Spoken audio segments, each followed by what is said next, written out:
Aloha, I am June Jones of the Houston Roughnecks, and this is the XFL Show. More burger for the love of football. For the love of football. For the love of football.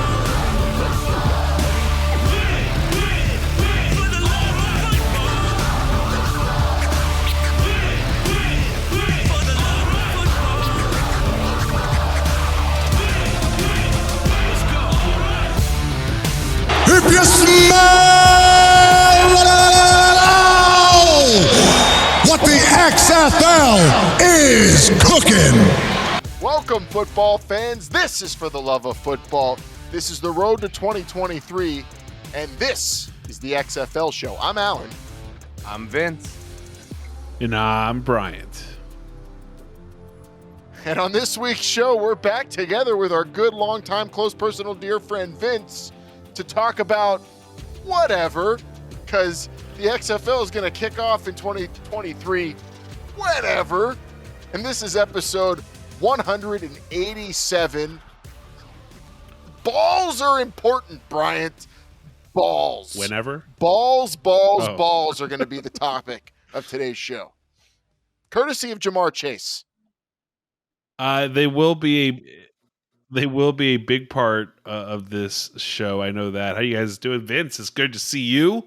Didn't know I would expect you here today, but that's mighty good to see you, friend. It's good to see you, Bryant. The XFL, it feels like we're so far away, but right now it feels like it's very close for some reason. It is closer than ever. Closer than ever to kicking off, but also further than ever at the same time. And yes, Vince is back on the show because we're here watching a ton of football this weekend. The kickoff of the NFL, big college football weekend. We got together and enjoying it, Bryant. And I said, hey, I got to do the show with Bryant later. You going to be on? And he said, of course. What are we talking about? And I said, balls. Jamar Chase bringing up the topic of balls, and that's coming up later on the Hot Read. I thought we were talking whatever, but that's fine by me. Balls is a great topic to talk about too. Well, that's on balls count as whatever. Yeah, that's true. So we'll get into balls and whatever on today's episode. Everybody, thanks for joining us once again, and we guarantee you'll have some good, crisp football talk. So let's get into it. 724-565-4XFL. That's the number you can call or leave a voicemail, text, anytime. It's the XFL Fan Line, and we'll read your question on the show, answer it on the show. We'll play it if you want. Leave us your name, where you're from, whenever you call. And, of course, at XFL Show on social media, wherever you are lurking or hanging out on social media, we're there too, at XFL Show. And this week we are brought to you by Pretty Easy Podcasts. You can go to prettyeasypodcasts.com right now to get started on your own podcast with your own producer at an affordable rate. Get all the help you need to get a podcast up, running, and sounding professional. And you know what? Also some pretty cool people to work with too. Go to prettyeasypodcasts.com. Get started today. Because they make podcasting pretty easy. So easy, in fact, that if we call them at the last minute and say, hey, Vince wants to join us, look, he's there. No questions asked. They figure it out, and we get right on with our show. I know they give you great insights like just put the microphone in front of his face whenever he talks. And then I do it. It's a genius idea. Yeah, and even more impressive because I am on very limited dates. Oh, very, yes. Very limited dates. Man, I'm surprised I'm not so limited that he couldn't. I'm surprised I'm not seeing you in a flannel he finish and a his drink ponytail before we started today. I really expected a flannel and ponytail. Cut off sleeves. Nope. He's here. He's here though, but he's got to get through this. So he said, make sure we're moving at a steady pace and we get through it. And that's what we're going to do. Let's dink and dunk real quick. The voicemail XFL Fan Line, Brian, we got hit up by Jacko in Fort Worth this week, who asked if we're going to do an XFL only player fantasy league from XFL players in the NFL. Are you interested in doing that? And is there anyone to draft other than Donald Parham? I mean, if that we're, would get you is there points? can offensive linemen be drafted? It would have to be. Granted, I have not followed what XFL players are in the NFL this season, but I fully expected Brian to say Nelson Spruce. I mean, if we're in a what is it, catch per, what is it, point per catch, PP something, PPR. If we were in a PPR league, definitely PPR. Yeah, Nelson Spruce is definitely the man to go with. But unless you're doing offensive linemen, I mean, Storm Norton would be my choice. But other than that, I mean, Parham. I'm in a couple of like major PPR defensive leagues, Jacko. I don't really have time to set that up. You should have hit me up weeks ago. I would have set it all up, but would have I been a didn't quick even think of draft. That would have been a good idea. Alan, our draft this past week was like 3 hours. It would have been very short. Oh man, I think total draft time, like the 2 leagues I'm in, was it over 6 hours combined. It was rough. I will say I was in one. It was only a 10-team league, granted. And I think there were 17 or 18 rounds, and it was only 1 minute per pick, and it ended in less than 2 hours. That's not impressive. That's a longest time to be drafting a fantasy league. That's so much time. Less than 2 hours. Look. Less than 2 hours. I'm not gonna just throw this out there anytime. Ask Alan. I don't throw this all the time. But as a dad, that's a lot of time. You know how many diapers you have to change in 2 hours? Time, yeah. So I would have appreciated precious. this XFL fantasy. I feel you. I understand. League right here. I would have appreciated that. And Vince doesn't understand the time crunch is Wired's on these days, because I've had to do some of these episodes at like 3 a.m, 2:30 in the morning. We're doing it early today. Well, I will say I have been listening to some of these shows, and it comes across as oh wow. You must not be watching. The production value, though, has been up since 2018. Oh, the production value is top notch. And you know what? We have cameos throughout. You might see some wives walking across in the background. Shout out to them, and shout out to you for joining us this week as you get ready for your fantasy teams, probably. I know you're all on pins and needles to hear what we have to tell you about it. And the answer is nothing. We're not talking about NFL fantasy. We're talking about XFL related stuff. Thanks to Jacko for hitting us up on the XFL Fan Line. But what do you say we get into this week's cover too, Brian? Because I have some important stuff for us to talk about related to the XFL, even though no news came out this week. Football is football, and I'm always good to talk about it when it pertains to the XFL. Let's rock. It's this week's cover too. Good, crisp football. The Sky Judge was great. We had one in the XFL. The AAF even had one. A replay official with an Xbox controller who can help make the decision on a replay. The NFL proposed something similar, but instead they're going with a close but not quite Sky Judge. They're going to have a replay official who can help advise on the calls on replay instead of leaving it all up to the referee on the field to look at the replay and make the decision. But they're not going with a totally new official. It's an expansion of the duties of the replay official, Bryant, and it's allowing them a little bit more sway in the calls, but it's not quite a final salud judgment on the call. What do you think of this? Do you anticipate a better replay system in the NFL, one similar to the XFL and the AAF?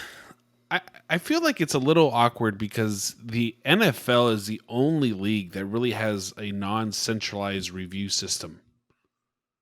You know, the NHL goes out to their offices. The MLB does. I don't know if the NBA does, but they do like very small reviews anyway. It's very kind of cut and dry. The NFL is trying to centralize this with a Sky Judge, I guess. I don't really know.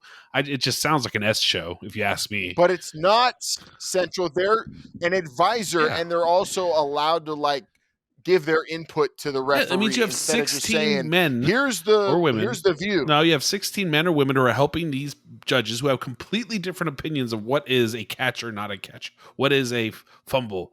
Like that's just as much like you need one ruler of the land. And I guess it's probably easier to do when you have 8 teams versus 32 teams and only 4 games going on a weekend. But to me, there's too much room for error when you have that many people trying to figure out what the correct call is.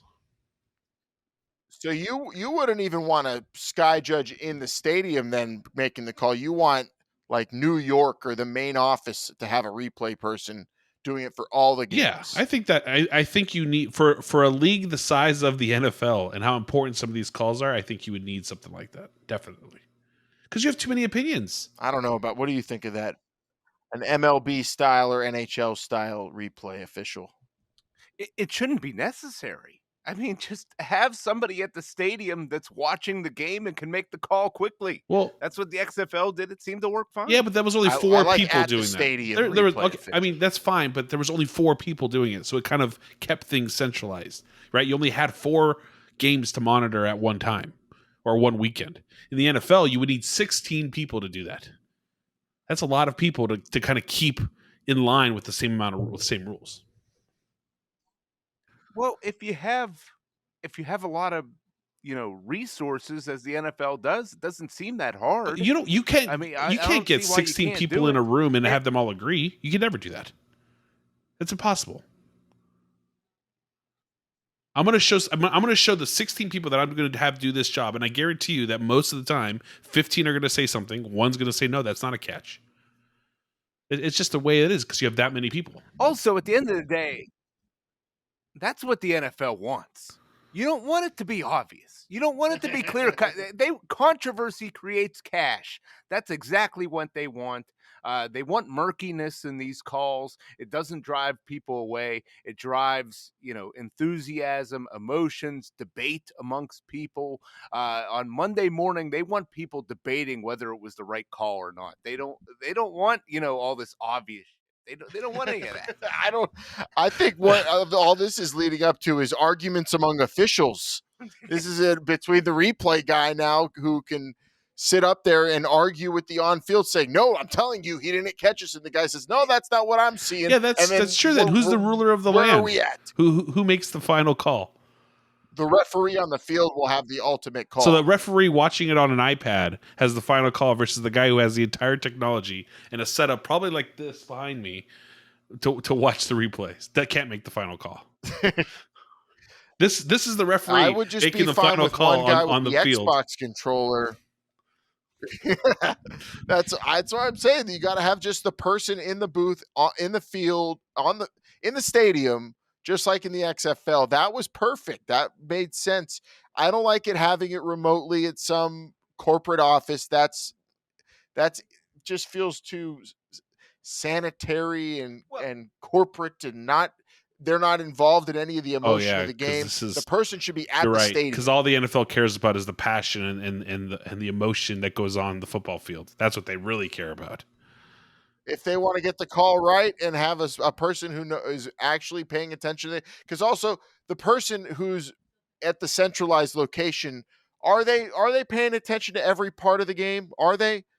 Or if they're having to watch, all these games at once, maybe, like if that's what they end up doing, that's not a good strategy. The way they're doing it, this way is better than that. That's for sure. So the centralized idea, I throw that out the window. That's no, terrible. Because if you have a coach's challenge, a little bit better than that, but not quite the best. If you have a coach's challenge, you centralize it and you send it up. I mean, how many coaches' challenge happen at the exact same time across games, multiple games? But still, you have to have someone paying attention. I like an official who's officiating a game to be only officiating one game. You're asking for someone to be officiating multiple games all at once. No, you're getting it confused. That doesn't seem like it's efficient. Either way, it's not going to be as good as the XFL's. No. Well, you might be right about that, but how do we know the league office isn't already calling these officials and telling them what call to make? Wait, hold on. Let me find my aluminum hat. I wasn't ready for it for this sure. episode. Hold on. Yeah. Well, I will say Vince is really feeling. He had some bad beats today. Even though Pitt beat Tennessee, Bryant, he's feeling good, but he had bad beats on the betting side. So did I too. So he's going after officials today, even before we started. I should have given you that warning before we hit Did Pitt record. cover? Yes, they did. Oh, nice. He didn't bet on him though. Oh, I always get like this the Saturday night before the NFL season. Yeah, especially when the NFL's about to kick off. He's just not trusting of any official. I mean, you should have seen the things he was saying during the Pitt Tennessee game. So maybe not the best topic for Vinman to jump in on the first part of the cover two. But the XFL obviously is superior replay system. The NFL, I think, is starting to get it right. The centralized idea, I can't believe Brian brought that up. Let us know what you think at XFL Show. What's your favorite replay system and why? Now, let's get honest. Part two of the cover two, Bryant. Talking about the NFL kicking off. I know you're going to be ready with multiple screens all at once. And now you have precious time. So it's going to be, I don't know, it's going to be tough for you, I imagine, on a Sunday now moving forward. So you really need to like have everything set up the night before, I'm sure. But I enjoy all the screens, all the games on at once, red zone, what have you. But I also really love the XFL because you can watch every game all at once, one at a time, and it wasn't too stressful. You can really digest it. But then I've grown up as someone on a Sunday watching a million games at once. What do you prefer? Do you enjoy the hectic Sundays of the NFL, trying to keep up with all your fantasy players, all the games, all the scores, or do you prefer every game one at a time like the XFL? I'd prefer one centralized channel where I can watch all the games from home. DirecTV has an awesome channel. It's like 701, 702, where it just does the game, all the games in one screen. It's like 8 boxes. You get to watch all the games. It's pretty nice. It's kind of what I watch every Sunday. I'm not a big red zone fan. And I usually have one game up at the top on another monitor watching the full screen. It's a lot, especially if you're a betting man. I do love Sunday afternoons because it's a little calmer, but still a lot of action, right? You got like 4 games usually going on at a time, which is pretty nice. The one at a time though I felt like more of a football fan when I could watch one game at a time and not get so. Now you guys are bigger. You guys are bigger Steeler fans than I am Rams fans. So I'll ask you this: is it hard to pay attention to a Steelers game when you have other games going on at the same time? No, not at all. It's hard. I pay very little attention to the other games while a Steeler game's on, even though I have them on. Right? Is that how you Vince? I don't even know if he has anything else on. I may have Red Zone on another television, but I'll just have the Steeler game on and just watching that. Nothing else really matters at that point. Now, if the Steelers are not playing, that's a whole different story. Oh yeah, that's totally different. There's no Steeler game, then it's free for all, and my eyes are going a bunch of different directions. During the Steeler game, I'll have in the background easy to concentrate on just the game. But then when you throw that out, say that they're playing on a Sunday night or something, or a Monday night, and we have like a free for all where we can watch all the games, it's fun, but I also don't feel like I'm getting everything out of every game. Like it's harder to be you have to watch it after the fact to be a real know-all about the NFL. You got to watch the all 22 video. You can't watch all these games at once. You should pick and choose if you want to really be able to talk wise about what's going on in these games, which I'm more and more finding I want to be able to do. But to do it all at once is tough. And as someone who's been doing it for years, 2 at a time is like, okay, I could really watch these games and explain to someone after the fact exactly what happened. Any more than that's really tough. Really tough. Now, and also when it comes to like betting or putting your fantasy teams together and being a smart, bettor or whatever, that also plays into it. It's research. I look at it kind of. You do run in the risk when you have one game on of having a dud on. And you can't really cover that up with a better game, right? You can't move to another game if you have a blowout going on or or something like that. But in the XFL, you got the comeback period. Oh, yeah. Okay, so no game is ever truly out of reach. And, you're spotting that ball every, 10 seconds or so. It's moving You along. got an accelerated play clock. So those games are moving pretty fast, probably limited commercial breaks, I would assume.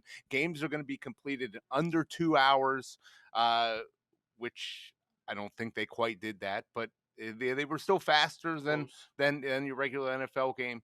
But for me, still, one game on at a time is just, especially when I don't have that investment in it.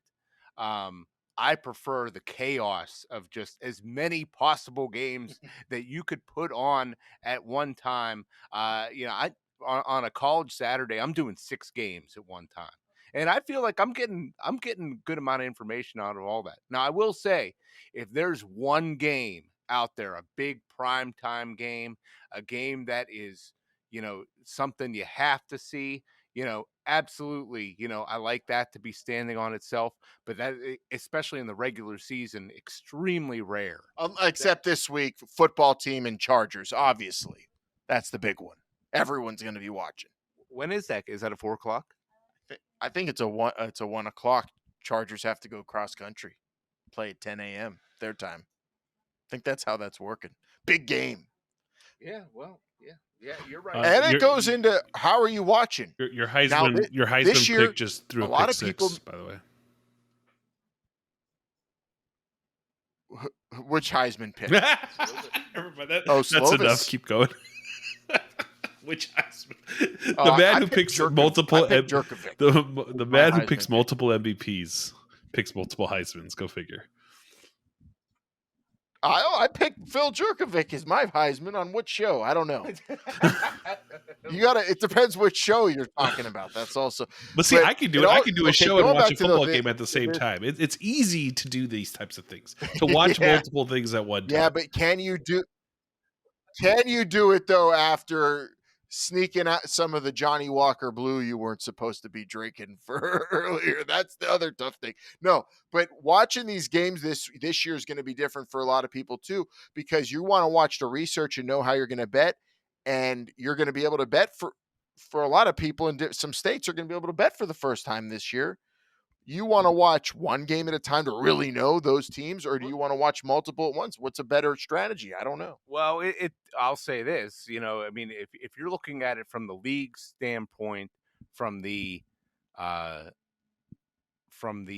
network standpoint, from the sports book standpoint, the casino loves one game on at a time.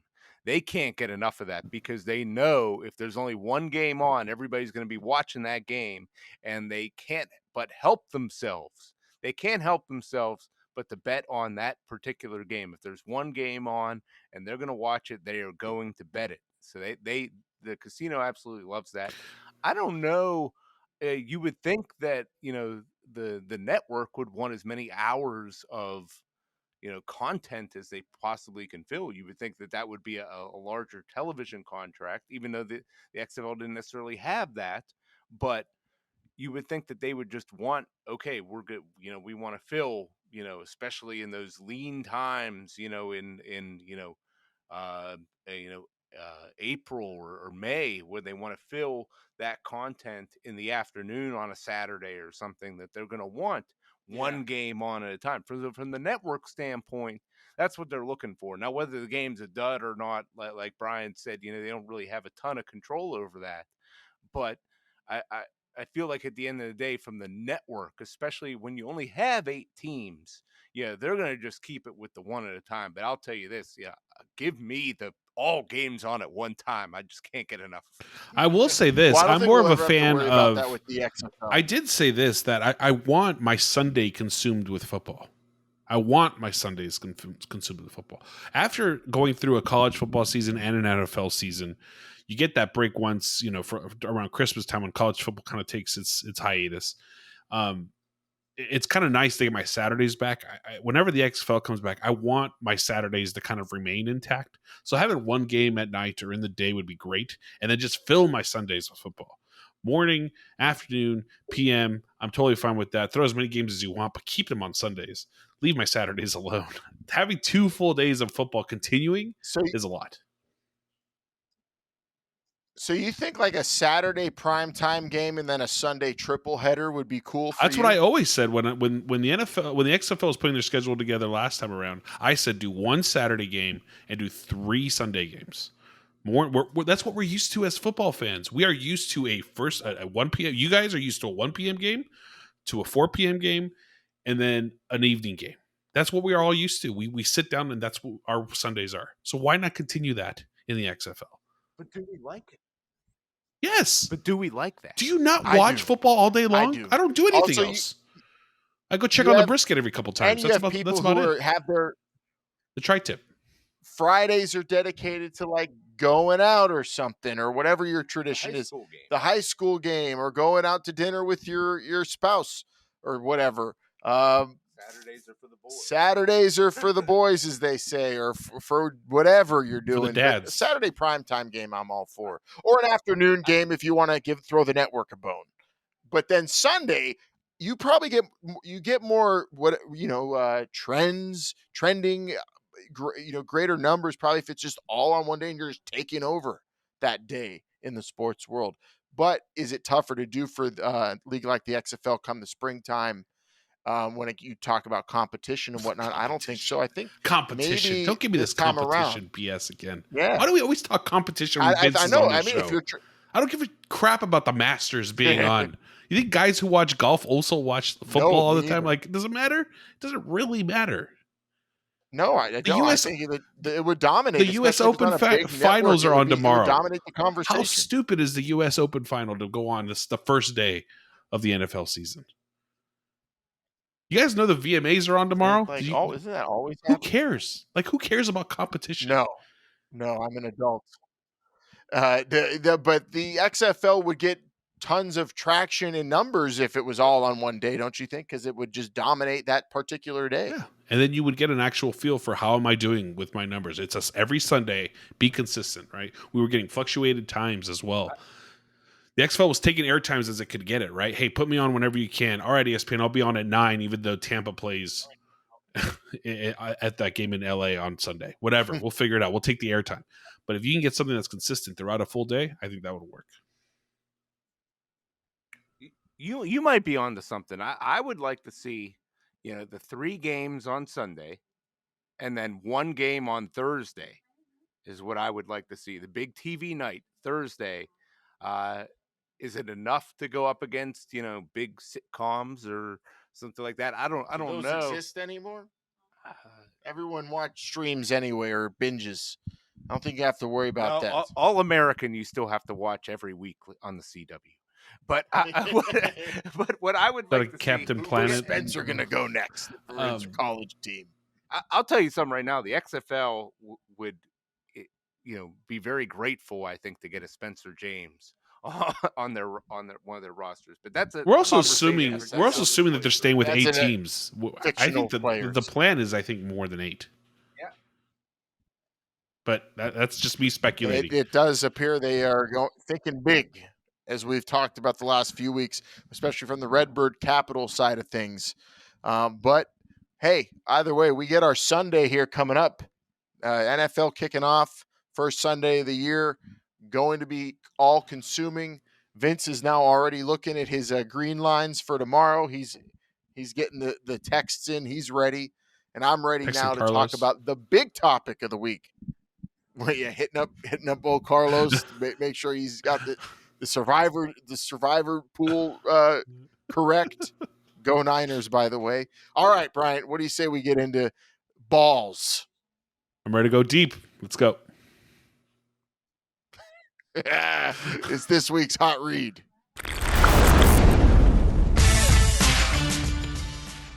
Jamar Chase, go Tigers, LSU legend. And now already just like a disaster in Cincinnati. Yeah. UCLA beat LSU. That was this year. We're talking about when Jamar Chase was there. He was great.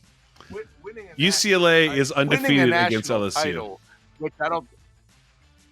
True. Yeah, but I don't think UCLA's won a national title in God knows 52, how I long. think it was. I think it lifetime? was 52. And Ever? And I'll even say this: I don't think UCLA has had a player better than Jamar Chase in our lifetime. No. Oh, no, you have At that Anthony position, Barr. yeah, Oh, I'd that say position, yeah, receiver but for Anthony sure. Barr, come on. Come on. Maurice Jones-Drew, Oh, yeah, see? great fantasy football player. Yeah, that's all. Lives in a fantasy world. Well, Jamar Chase, regardless, made waves in college. Now he's at the Bengals, and he dropped every ball thrown to him pretty much in the preseason. And on Bengals.com was talking about his struggles, and his controversial comments sparked all sorts of backlash. People really going after him because he discussed the balls in the NFL. And, you know, some of you might say, oh, you're talking about balls? Like, where are you going with this? This is important football talk here, people. If you really love football, the balls matter. Laces, stripes, the visuals for a receiver is that ball's flying through the air. How they locate it. That all matters. And I feel for Jamar Chase here. I'm a Steelers fan. I despise the Bengals, but I feel for the Bengals receiver who said the ball is different because it's bigger.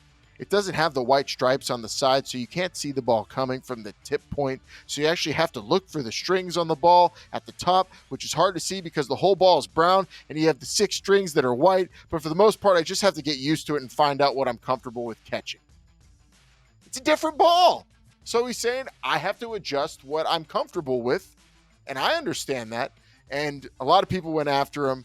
And, of course, the genius behind the XFL rulebook, Sam Schwartzstein, friend of the show, Bryant, he tweeted out a picture of the XFL balls and said, Jamar Chase would have thrived in the XFL because they had stripes and laces that you could identify, and they specifically added X's so you could locate the ball as a receiver. They consciously thought of this as they designed the ball, and now everybody's going after Jamar Chase for saying he wanted a ball. He wants a ball he can locate in the sky as it's flying towards him. I don't understand why these are controversial comments. Look at that ball. It's so easy to see coming at you. Shouldn't that be the case if we want to see receivers be able to catch the ball? Look, if it wasn't for the white laces and the white X, it would just be black spots up on my wall right there. Thank you, Patreon users, by the way. Look, in reality, I think I'm okay with the XFL and the NCAA, for that matter, making it easier to catch this. Because ain't nobody going to pay for this, right? People want to pay for this, and they want to see people run. So whatever. Who cares? Make it easier. I don't give a crap. I'm totally a fan of, hey, make the ball easier to catch. Do you think Jamar Chase then is a whiny Zoomer or whatever generation he falls in category for saying What the heck is a Zoomer? Comments to Bengals.com. I mean, Gen Z? Is that what you're I think going that's with? like the people that were born after millennials. I think they're called Zoomers. No, that's Boomers, I think, is the old one. I've And heard then them Gen called Z is the new one, I think, is what it is. Yeah, but I think for short they're called Zoomers. Or long, you mean? It doesn't matter. Is Either that way, longer than Gen Z? It's 2 words. I don't know. either way, He's a young buck. okay. I think I don't mind, and I'm glad that Sam Schwartzen shared a picture of his balls on Twitter for us to be able to see these, because I think it's very important. They're great balls. Yes. They're my favorite. And we even talked to the man who was behind the design too. Longest story in the history of Bob. Longest story in the history of the world. Just to hear a punchline that was about a second long. But either way, I mean, Vince, do you care? Like, if they made this solid white, would you care that it's easier to catch as long as the game's being played well? Well, I'll say this. Yes, that ball is easier to catch. It's more visible. It's got an easier texture. Great design. To catch it. It's a little bit different shape. But I've been watching football for damn near 35 years.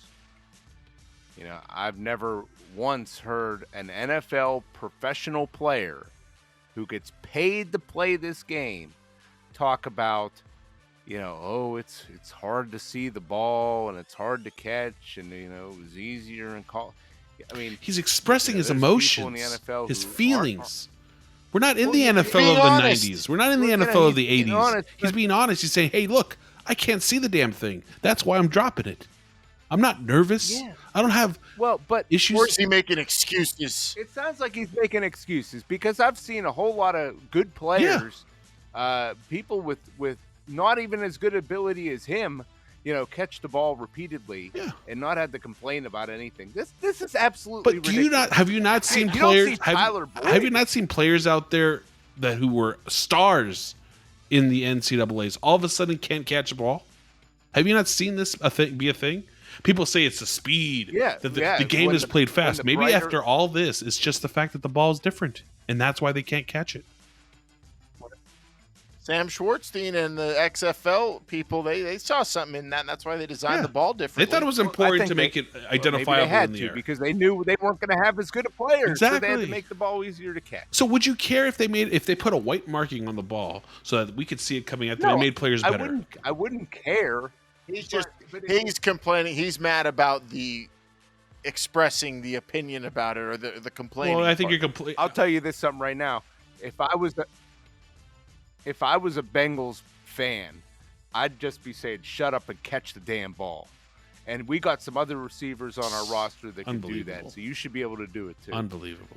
This guy was picked in the top 10 or something like that. Oh yeah. Give me a break. Come on, catch it.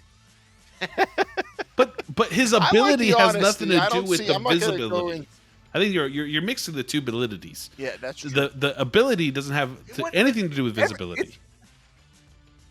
It's not like he's blindfolded. Everybody's catching the same ball. Except if you're a Patriots player, everybody's catching the same ball. I think you're just more mad that he expressed his if he just. But he kept wasn't. He this to didn't even say it in a himself. complaining way. He just said, "Hey, look, guys, it's a different ball. I'm working on it. I'm trying to be better. I'm being honest." He's being honest for once, not fluffing you. You want a fluffer? Do you need a 10-minute fluffer before you get all excited and you have to perform? Come on, Vid man. Let the man be honest and tell you what he actually feels. Talking about his ball. What's the wife want? He's The wife reading wants the something quote back right there. now. Somebody wants something back there. What does the wife want? Oh, hi. Yeah, you're on the show. Do you have anything to say about balls? The NFL ball, I would say, is smoother than the college ball. Maybe. Are we? Is this sponsored by Great balls of fire. Wilson? No. 2023. No. No. Wilson, Spalding. As soon as I think of it, I'll let you know. Have another whiskey, Vid man. He's upset about Jamar Chase. I don't. So then you wouldn't be mad if Chase Claypool made the same comment? Yeah, I'd be upset. I don't see the complaining here. I just see honesty. Man, Younger players are honest these days. They express their feelings and emotions. They give insight into who they are and what they're thinking. Manscaped is the company I was thinking of. Oh, because they've got the Manscaped. Dollar That's what he's Shave looking Club.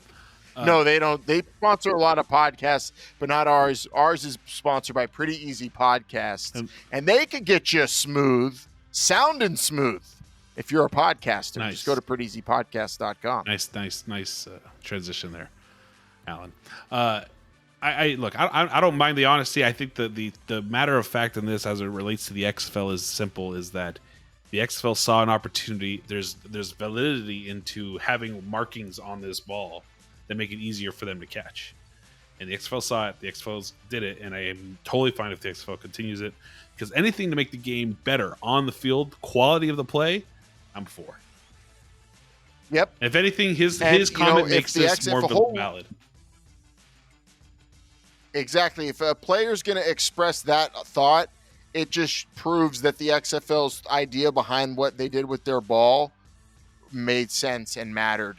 And I'm not looking at Jamar Chase as a complainer or a whiner. It is a fact that NFL ball is different, and it's if in a big moment it's a difficult catch. I will. We should acknowledge, and Alan, you'll know about this more than anybody, that the NFL ball was not meant to be thrown forward. And Ever. No, yes, true.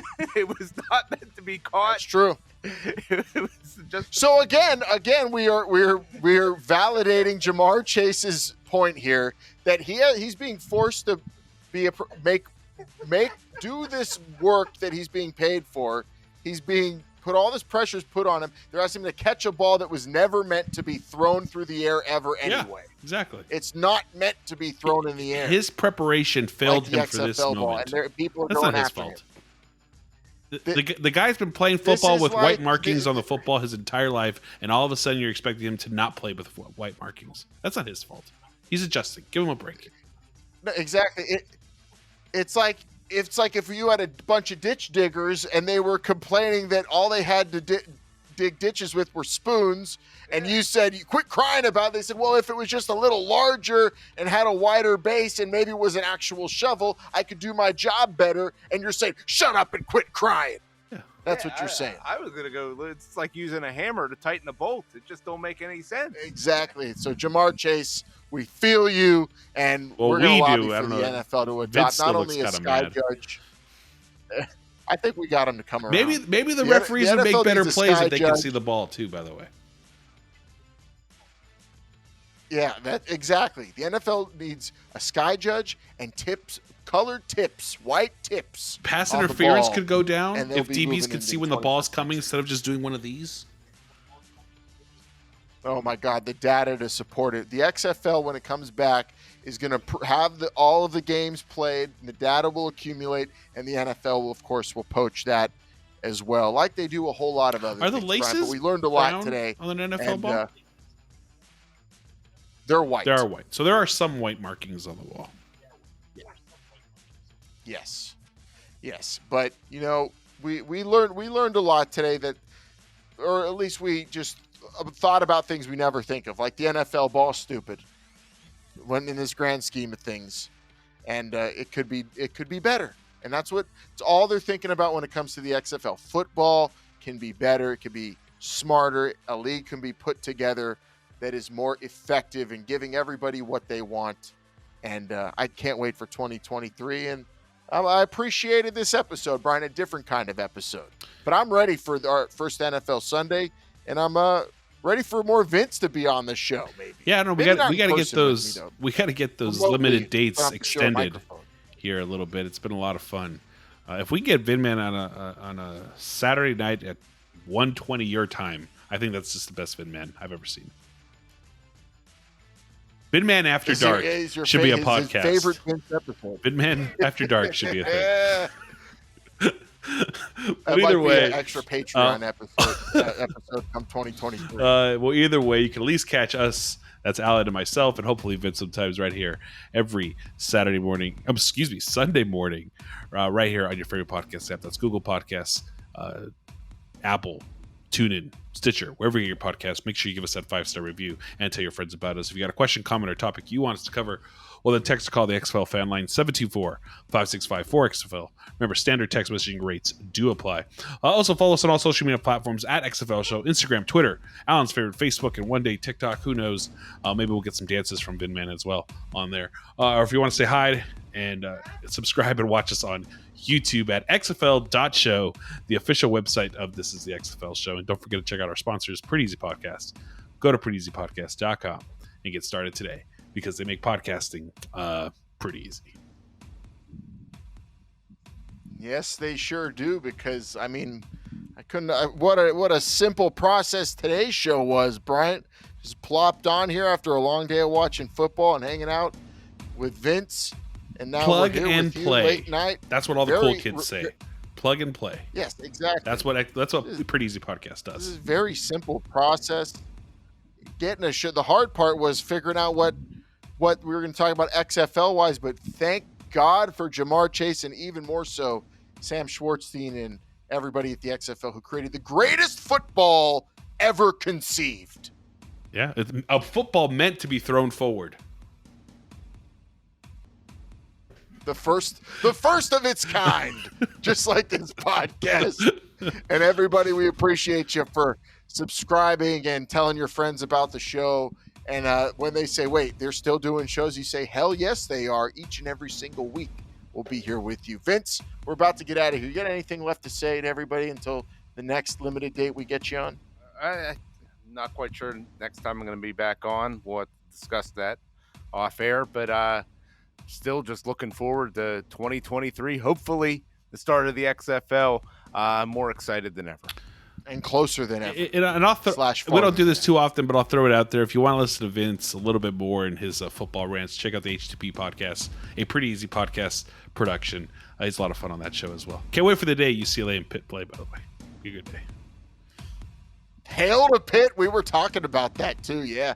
If Pitt plays UCLA on a Lions game or a bowl game, we're going. Fingers crossed. Right? But yes, the Hail to Pitt podcast. If you want more Vince talking football, hell yeah, we'll be there. Oh, you know it. But first, get through you better keep winning like Pitt's going to keep winning, and maybe we'll see you later. Maybe in the college football playoff this year. This is kind of like the collision course. Trying to feature a matchup that we've always wanted to see but never. It's like we've been in two different and the good thing is we have companies this platform for so long, and maybe we'll finally align with this so-called alliance at some point. We'll see. It's happening. The stars will align. And the good thing is we have this platform. Brian. So if the XFL ends up not kicking off ever, we could just call this the Alliance Football Podcast. The Alliance of American College Football. We're only talking ACC, Big Ten, Pac-12 here on the Alliance Show. Or maybe we'll just make that a totally separate thing. I don't know. We're just going to be here talking football with you, but definitely XFL and all the XFL information you need to know will be coming at you next week. But until then, thanks for listening and watching, everybody. For Bryant, for Vince, I'm Alan. This is the XFL Show. Remember, they're listening.